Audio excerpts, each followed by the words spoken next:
Welcome back to Maker's Journey Workshop.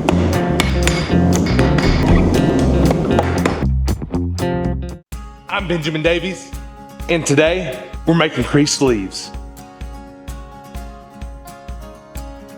Let's get into it. Are you ready to fall?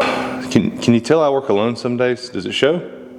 Starting sock size. Starting sock size, 3/8 and about 30 inches. I recommend starting with a long bar for this, and I'll tell you why later in the video.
We've got our leaf spread out. Now we need to go ahead and fold it up in the shelf of the anvil.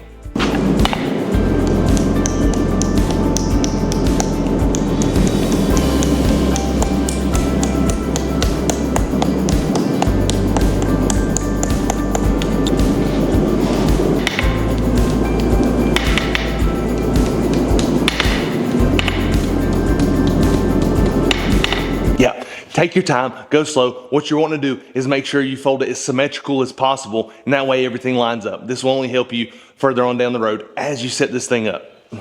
What if my anvil doesn't have a shelf? Huh? What do you do about that, mister? No problem. Got this cool little infinity hardy tool we talk about. Make that infinity hardy tool if you haven't made it yet. Why aren't you making it? Take a little drop so that it fits perfectly in the hardy hole that you don't have to forge down every time. And then a piece of angle iron. I mean, it'd probably take you 10 serious minutes to make that. What if I don't have a hardy tool? Because you said start with a chunk of steel and we could get it done that way, huh? What's your answer now? No problem, I figured that out too. Go ahead and do it in the vise. You can come through in the hollow space, smack, smack, smack. Yeah, and you can start to make your crease there. What if I haven't got around to buying a vise yet? I've just been too busy. Wow, you just got an excuse for everything. I hate that for you. All right, here's one last one. Maybe get rid of some of your vices. And maybe then you can get some devices that'll help you. All right, for the rest of you can do make it happen makers, let's get back to it.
Helpful hint, if you're going to forge a lot of these, forge them from one long bar.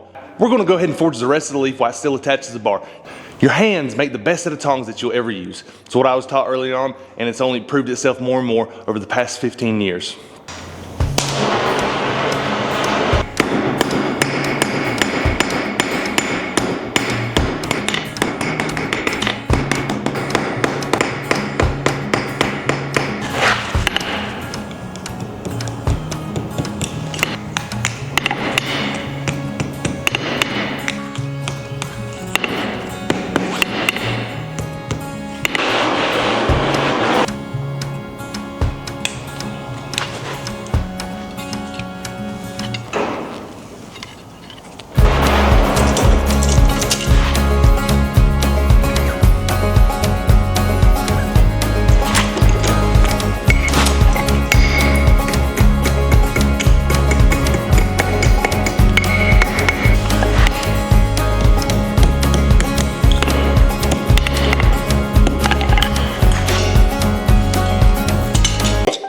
Make the tool! God!